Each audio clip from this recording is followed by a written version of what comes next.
Hola, vamos a desarrollar otro problema de movimiento relativo, ¿ya? Donde se combinan dos tipos de movimiento. Podemos ver un movimiento circular que tiene la partícula A y un movimiento parabólico que tiene la partícula B. Damos paso a la lectura del problema. Dice, la partícula B, que se encuentra a 23 metros de la partícula A en el eje X, es lanzada hacia la izquierda con una rapidez inicial de 70 metros por segundo. En el mismo instante que B es lanzada, A parte desde el reposo, desde el punto mostrado en la figura, moviéndose en una circunferencia de radio 2 metros con una aceleración angular constante de pi radianes por segundo al cuadrado en sentido horario, es decir, se mueve así, ¿ya? Por tanto, si este es el sentido de movimiento, que es horario, ¿ah? Nos va a dar una aceleración angular en términos vectoriales como negativa, ¿ya?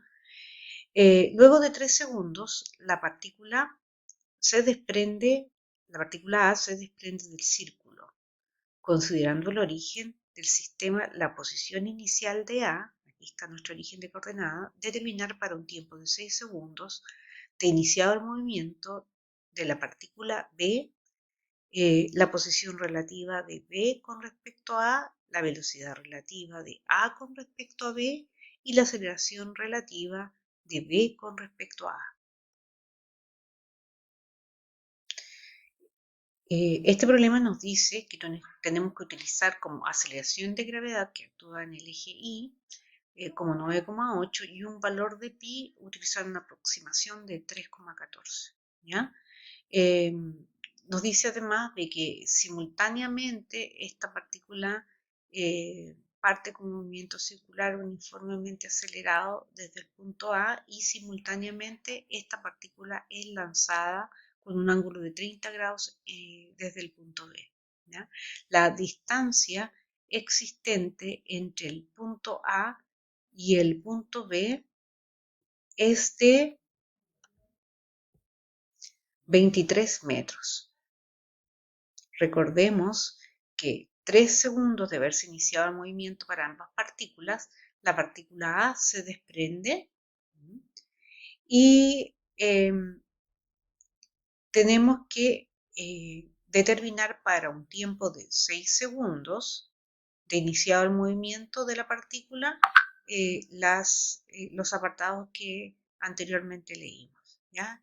Es decir, para la partícula B habrán transcurrido 6 segundos, para la partícula A habrán transcurrido 3 segundos con movimiento circular y bueno, dependiendo del punto en el cual se desprenda, podrá adquirir movimiento parabólico o si llegara a este punto, un lanzamiento hacia abajo o si se desprendiera aquí puede ser un lanzamiento en la vertical, como si se desprende en un ángulo cualquiera distinto a este y este, podría adquirir también un movimiento parabólico durante 3 segundos más, ¿ya?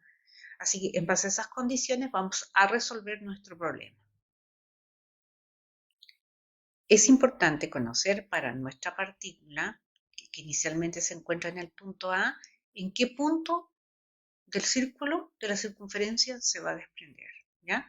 Para ello anotamos los datos que nos proporciona el enunciado del problema. Nos dice que parte del reposo, por tanto su rapidez angular inicial es 0. Vamos a considerar que el punto A justamente es el origen de ángulos, ¿ya?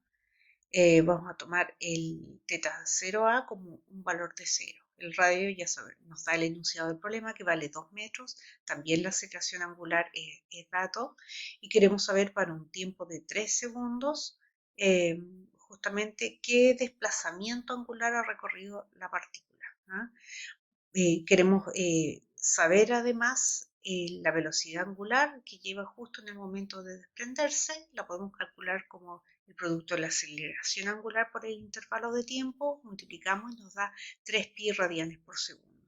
Ahora, para conocer el ángulo, sabemos que el ángulo inicial vale 0, la velocidad angular vale 0, así que Esto es, utilizando las ecuaciones para el movimiento circular uniforme, un medio de la aceleración del cuerpo A por el tiempo de 3 segundos al cuadrado. Acá lo tenemos, reemplazamos los valores y nos da 9 medios pi, es decir, 4,5 pi, ¿no? Lo podemos pasar a grados sexagesimales y nos da 810 grados. Pero veámoslo de esta manera, son 4,5 pi. ¿Ya? Aquí tenemos gira en sentido horario, ¿ya? Por tanto, tenemos pi, 2pi, 3pi, 4pi. Si llegara hasta acá sería 5pi, pero es 4,5pi, así que llega hasta acá. ¿Ya? Así que esa partícula cuando se desprenda no va a adquirir un movimiento parabólico, sino que va a adquirir un lanzamiento vertical. Pero para ello tenemos que conocer la rapidez inicial con la cual es lanzada. ¿Ya? Entonces, calculamos acá ahora la velocidad de la partícula A justo cuando se desprende, no tiene componentes en X, tiene componentes en y va a ser justamente el producto del radio de la circunferencia por la velocidad angular que aquí previamente hemos calculado. ¿Ya? Reemplazamos el valor de pi como 3,14 y el resultado nos da 18,84. Así que ya conocemos la rapidez del lanzamiento vertical. ¿Ya? Procedemos ahora a calcular la posición relativa del cuerpo B, de la partícula B, con respecto a la partícula A, dada por esta expresión que tenemos acá. Tenemos que restar estos dos vectores posición y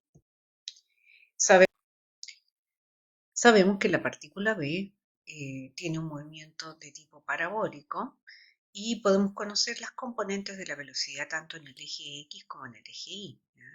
La componente en el eje X es negativa, ¿no? Y va a ser 70 coseno de 30, que aquí tenemos ese producto, y en el eje vertical va a ser 70 seno de 30, que es igual a 35. También sabemos que tiene una posición inicial de 23 metros en el eje X, que es dato del problema, y una posición inicial en el eje Y de 0. ¿Ya? En un movimiento de tipo parabólico, nosotros tenemos que la aceleración vertical solamente es vertical, está contenida en el eje vertical y solamente afecta a la componente en Y. La componente en X la podemos tratar como si fuera la de un movimiento rectilíneo uniforme. Por tanto, la posición de B es la posición inicial de B, que son 23 metros, más la velocidad inicial de B en el eje X, que acá la tenemos es negativa, reemplazamos el valor negativo por los 6 segundos de movimiento y nos da este valor. Esta posición tiene el transcurrido 6 segundos de movimiento la partícula B. En el eje Y, acá tenemos la ecuación de lanzamiento vertical y caída libre.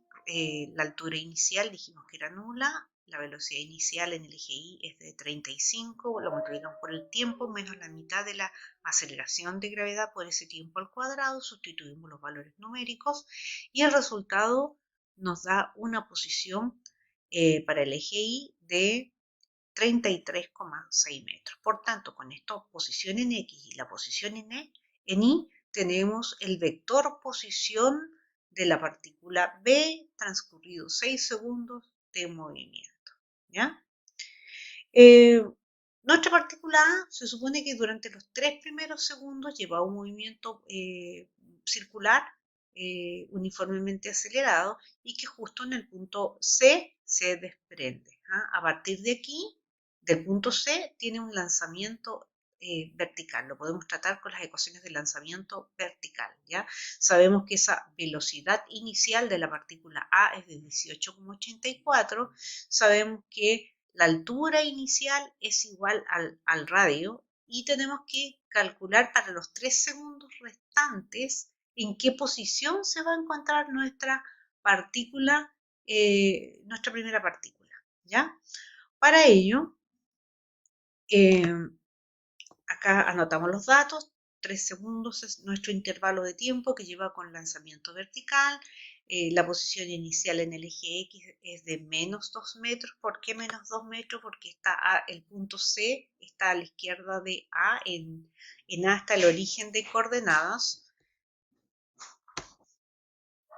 Bueno, nuestra partícula A lleva ya 3 segundos de lanzamiento vertical, ¿ya?